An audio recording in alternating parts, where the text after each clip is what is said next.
안녕하세요. 아랫동네 놀새들의 김혜연입니다. 자, 두 번째로 뵙네요. 저는 2008년에 탈북해서 왔고요. 바다가 아름다운 청진이 고향입니다. 저는 결혼도 했고 아이를 키우고 있는 육아맘이에요. 아이는 4살 됐고요.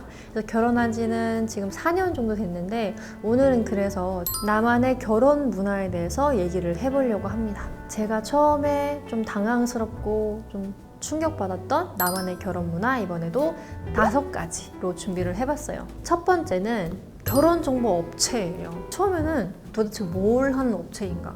사실 북한은 그래요. 선이랑 좀 비슷하긴 하네요. 근데 완전히 기업으로 남한은 움직여요. 북한은 선 봐주시는 중매꾼이 뭐 저 집 딸내미가 뭐 괜찮대더라, 뭐 저 집 아들내미가 이번에 뭐 당증을 하나 메고 왔대더라, 이런 식으로 결혼을 하는데, 남한은 업체가 그 남녀의 여러 가지 조건들을 분석을 해가지고 서로 어울리는 짝을 찾아줘요. 그래요. 나이, 뭐 외모, 뭐 학력 이런 거는 볼 수 있는데 별거를 다 보더라고요.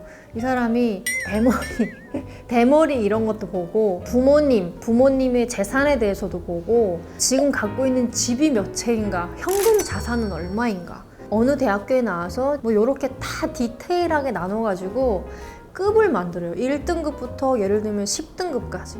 그래서 1등급은 1등급끼리 붙여주고 10등급은 10등급끼리 붙여주고, 이런 식으로 연결을 시켜주는 회사가 있습니다. 너무 충격적이지 않아요? 사실 인간 대 인간이 만나가지고 서로 사랑을 하고 마음을 맞추고 이렇게 결혼을 해서 행복하게 살아가자, 뭐 이런 게 어떻게 보면은 좀 맞는 것 같은데, 이런 회사가 이렇게 사람을 등급을 매겨서 서로 이렇게 인연을 만들어 준다고 해요. 물론 등급을 매겨서 만났다고 해서 다 나쁜 건 아닌 것 같아요. 회사는 되게 많은데 제가 아는 회사는 이름이 되게 귀여워요. 결혼의 듀오라고 하는 회사가 있어요. 이 업체를 통해서 결혼한 제 친구가 있어요. 근데 이 친구도 너무 신기한 게, 처음부터 나는 결혼을 할 거야, 결혼을 올해 하고 싶어, 이러고는 그 업체에다가 자기 정보를 등록을 하고, 정말 불과 1개월도 안 돼서 선을 한 몇 번을 보더니 한 2개월 후에 결혼을 해버리더라고. 너무 신기한데 지금 또 너무 잘 살고 있어요. 그러니까 그런 업체를 통해서 만났다고 해도 다 나쁜 건 아닌 것 같아요. 어떻게 보면 그쪽에서 뭐 성격이나 외모나 뭐 돈이나 경제력 이런 걸 분석도 하지만, 어떻게 사람의 성향과 그 사람의 가치관도 분석을 같이 해주나 봐요. 그래서 제 친구도 그런 식으로 업체를 통해서 결혼을 했고 지금은 잘 살고 있습니다. 두 번째는 스드메입니다. 스드메는 뭐냐면 스튜디오 드레스 메이크업인데, 북한말로 풀자면 스튜디오는 사진관, 그리고 드레스는 결혼식 할 때 입는 예복이고요. 그리고 메이크업은 이제 화장이에요. 그러니까 이게 다 신부가 하는 것들입니다. 신부를 아름답게 만들어주기 위한 그런 하나의 그 결혼 전에 문화긴 하죠. 근데 이게 하나로 묶어져 있는 게 뭐냐면, 이것도 또 업체예요. 이렇게 스드메를 하나로 묶어서 판매하는 업체들이 굉장히 많습니다.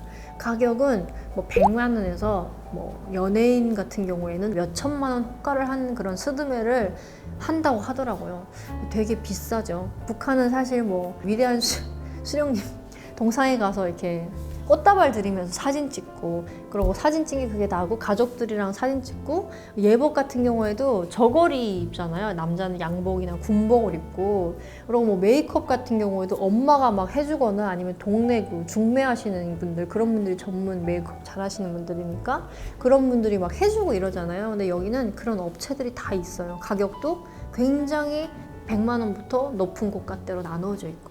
스드메를 하면서 근데 스트레스를 되게 많이 받아요. 왜냐면 그게 업체가 너무 많다 보니까 고르는 게 스트레스예요. 고르는 게. 사실 100만 원짜리를 하자니 너무 인생에 한 번밖에 없는 결혼식인데 더 예쁜 걸 선택하고 싶고, 그리고 500만 원을 하자니 또 너무 비싸고, 이러면서 계속 갈등을 합니다. 근데 제가 결혼을 해봤더니 사실 중요하지 않더라고요. 근데 결혼 전에는 그렇게 중요할 수가 없어요. 제일 중요한 부분이거든요. 그래서 저도 그런 준비를 거쳐서 결혼을 했는데, 요거 남자분들 맞춰주면 좋은데 가끔 여기서 트러블이 생겨요. 왜냐면 여자는 이런 드레스를 입고 싶고, 여자는 이런 곳에서 촬영을 하고 싶다고 했는데, 가끔 그 잔소리하는 남자들 있거든요.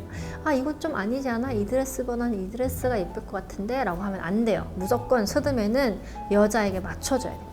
감독님들 참고하시고 결혼식을 준비하면서 예쁘게 보이고 싶은 인생에 한 번뿐인 날이잖아요. 그래서 여자들이 보통 6개월 전부터 준비를 하거든요. 저도 이제 준비를 했었는데 그 살을 빼요, 살. 북한에서 이제 다이어트라는 얘기가 별로 없잖아요. 근데 남한은 다이어트가 일상생활이긴 한데 특히 신부들한테는 다이어트가 필수 코스예요.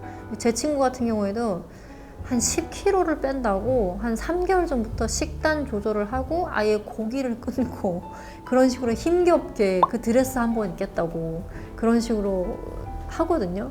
사실 남자분들 같은 경우에는 별로 뭐 다이어트 이런 걸 안 하는데 여자분들은 그 드레스는 사실 좀 통통하면 안 예쁘거든요. 그래서 좀 날씬해야 드레스가 착착 입기 예쁘고 여신 같기 때문에 6개월 또는 1년 전부터 좀 살집이 있으신 분들은 그걸 위해서 준비를 합니다.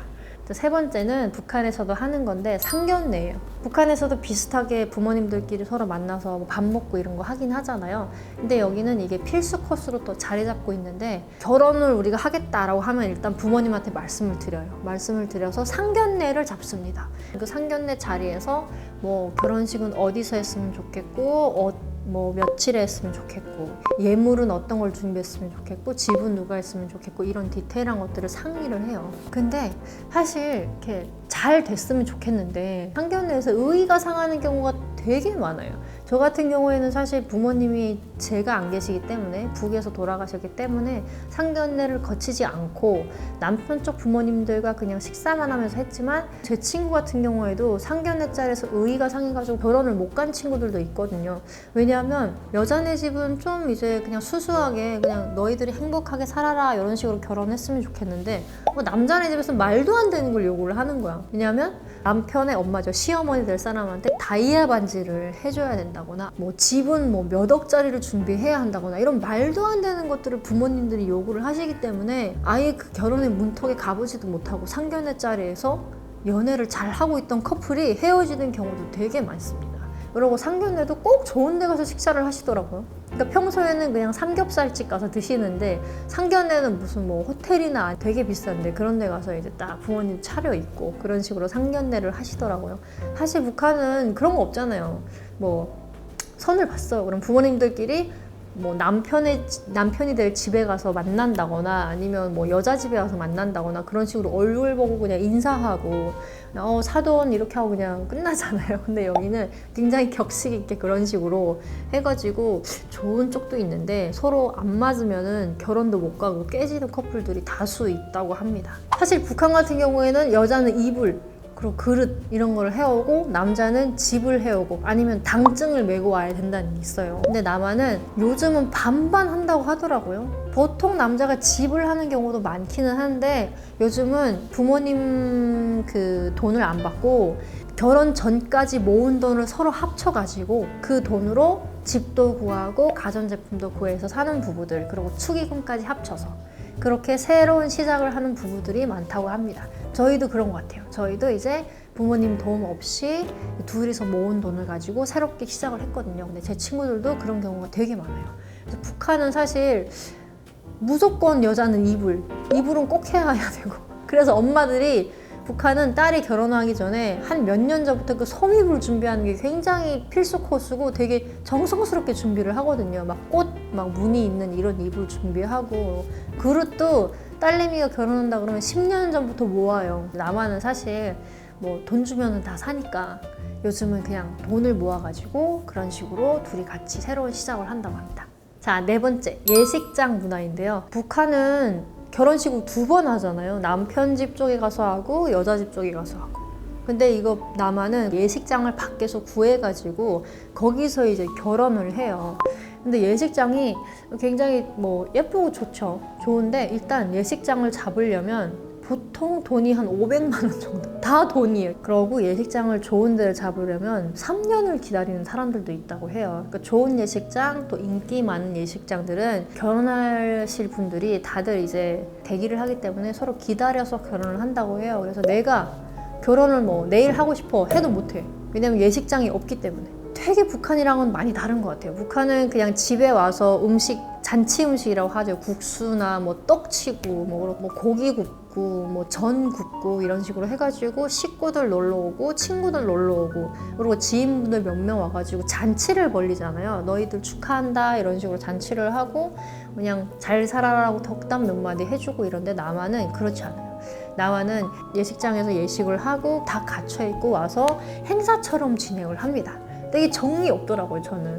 왜냐면 좋을 수도 있지만 제가 생각했을 때는 결혼식이라는 거는 축복을 받아야 되는 거라고 생각하는데 행사처럼 진행을 하거든요. 이게 1시간인가 2시간인가가 정해져 있어요. 그 다음에는 또 다른 신부 신랑이 또 결혼식을 해야 하기 때문에 그 2시간 안에 주례를 하고 신부를 축하하고 신랑을 축하하고 뭐 행진하고 축가 부르고 막 이렇게 막 간단하게 끝나요. 근데 재밌는 결혼식도 가끔 있습니다. 친구들이 뭐 댄스를 춘다거나 뭐 노래를 불러준다거나 아니면 신랑이 직접 노래를 부르는데 막 북한말로 온찌라고 하죠. 노래를 못 해가지고 뭐 삑살이 나고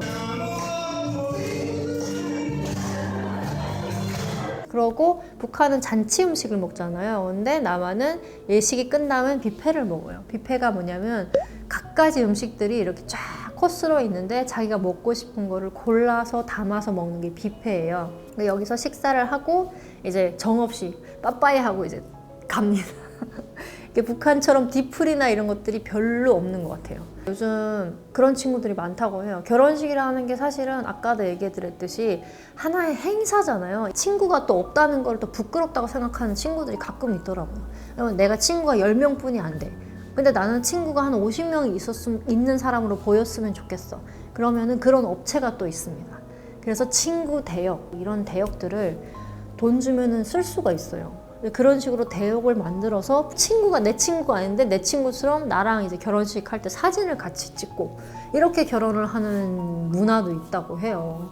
그런 식으로 굉장히 좀 결혼식 문화가 축하받는 자리도 자리인데 격식 이런 걸 차리는 문화로 자리 잡은 것 같아요. 그렇게 해서 결혼식이 진행되고 신혼여행도 가기는 해요. 북한은 신혼여행 없잖아요. 사실은 그거는 너무 좋은 것 같아요. 근데 북한은 일단 폐쇄 국가이기 때문에 뭐 해외에 나갈 수도 없고 기껏해야 뭐 결혼식하고는 뭐 좋은데 잠깐 놀러 간다거나 이런 게 단데 여기는 해외 여행을 갈 수가 있어요. 뭐 신혼여행이라는 거는 평생에 한 번뿐이기 때문에 되게 원하는 곳에 몇 달 전에 예약을 해서 프랑스를 간다던가 아니면 동남아를 간다던가 이런 식으로 이렇게 즐겁게 여행을 하다가 올 수가 있어요. 저는 그거는 너무 좋은 것 같아요. 5번째, 이번에는 마지막이죠. 5번째, 축의금. 북한은 축의금이 없죠. 그냥 축가해주거나 아니면 그냥 지인들이 뭐 잘 살아라 이러고 TV 하나 사주고 뭐 예전에 저희 이모 결혼할 때는 시계 사주고 밥솥 사주고 뭐 이런 게 다였거든요.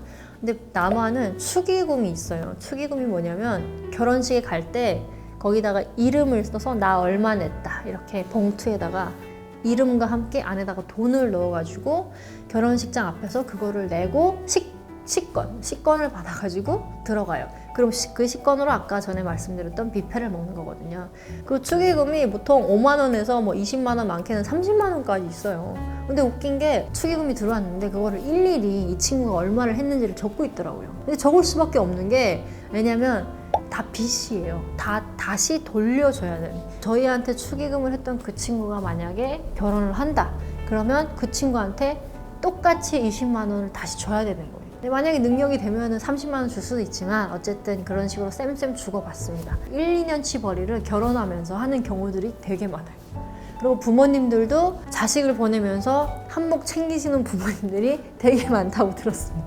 왜냐면 이제 부모님들이 결혼식장 가서 뭐 친구의 자식이 결혼한다고 그러고 뭐 동생의 누구의 자식이 결혼한다고 그러고 그러면 가서 다 축의금을 뿌리고 다니시거든요. 근데 그거를 이제 자기 자식이 결혼할 때 다 이제 한 번에 다시 챙기는 그런 문화가 남한에는 자리 잡고 있어요. 그래서 저희 시부모님도 크게 한몫 챙기셨다고 얻어들었습니다.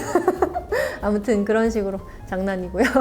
생각하면 북한에는 전혀 없는 문화고 너무 신기한 문화일 수도 있는데 남한은 필수고 제가 생각했을 때는 장단점은 있는 것 같은데 한몫을 챙길 수 있다는 건 좋은 것 같아요. 갑자기 큰 돈이 생기니까 이제 뭘 할 수가 있잖아요. 그래서 남한의 결혼 문화에 대해서 오늘은 얘기를 해봤고 다음 시간은 또 어떤 주제로 여러분을 만나뵐까요? 더 재밌는 주제로 찾아뵐게요. 다음에 봐요.